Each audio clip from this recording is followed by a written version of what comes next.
Saudara-saudari terkasih, apakah saudara sudah memulai hari ini dengan penuh sukacita dan punya niat untuk berbuat baik meskipun kecil? Semoga Tuhan memberkati niat baik saudara. Mari kita hidup sepenuhnya, karena hidup itu luar biasa.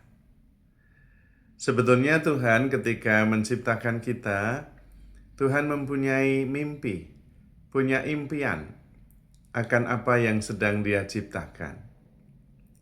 Dan impiannya adalah kita yang diciptakan itu bisa mengalami kasih-Nya yang begitu besar. Dan impian itu tentu mengalir dari kasih itu sendiri. Karena kasih selalu mengharapkan yang dikasihi itu bisa mengerti betapa besar kasih-Nya. Bukan supaya kita menjadi ini, menjadi itu, karena mengenal kasih Allah lebih besar dari semuanya itu. Karena itu dalam perjalanan hidup kita juga, kita akan mengalami banyak hal yang ujung-ujungnya akan menuntun kita kepada kesadaran akan kasih Allah itu. Karena itu dalam perjalanan, meskipun kadang-kadang manusia itu memikirkan diri sendiri, lupa akan impian Tuhan, maka Tuhan tetap setia dan mengutus banyak nabi-nabi untuk mengingatkan, banyak orang pandai, para suci, sampai akhirnya mengutus Yesus Kristus sendiri, anaknya sendiri. Dan anaknya itu pun menyatakan bahwa Bapa sangat mengasihi kita. Tapi juga ada yang tidak percaya, bahkan ada yang membunuh dia. Itu pun dipakai oleh Tuhan, bukan kemudian Tuhan patah hati, melainkan dipakai untuk menunjukkan betapa besar cintanya kepada kita. Maka yang diharapkan dari Tuhan adalah kebahagiaan kita. Bahagia karena mengenal kasih Allah itu. Bukan menjadi sesuatu, bukan menjadi hebat, bukan menjabat sesuatu, itu kan tambahan saja yang sifatnya sementara. Menjadi manusia saja itu sudah luar biasa, apalagi mengenali kasih Tuhan.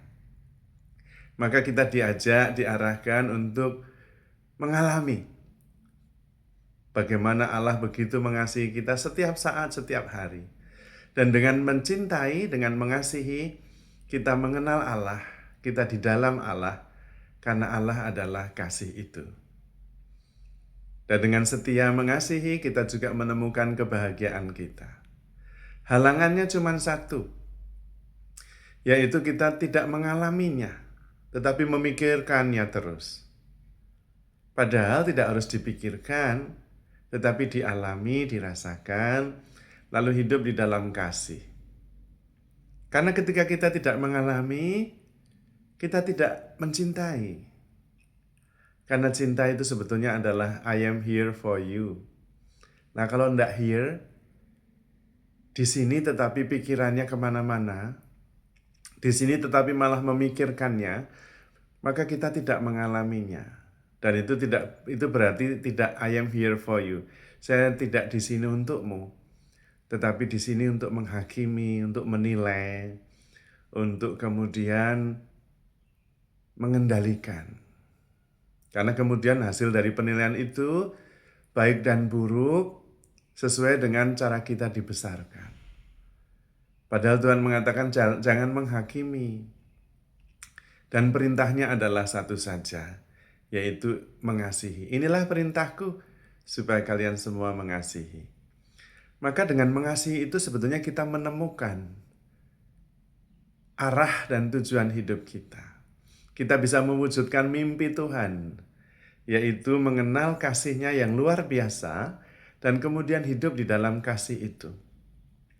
Sebetulnya kita tidak perlu memikirkan terlalu banyak, karena penyelenggara kehidupan ini adalah Tuhan.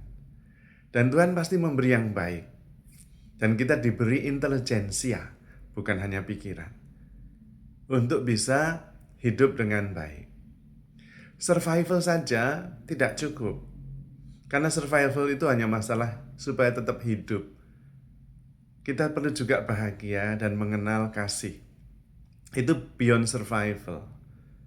Maka kita perlu mengasihi, bersyukur, dan berbuat baik yang mengalir dari pengenalan akan kasih Allah yang luar biasa itu. Supaya kemudian kita hidup di dalam kasih dan kemudian menjadi perwujudan dari kasih itu sendiri. Kitalah kasih itu karena kita berasal dari Allah yang adalah kasih. Kita dibesarkan oleh kasih dan kita hidup untuk kasih juga. Maka saudara-saudari terkasih, handle yourself with care because you are love. Tuhan memberkati.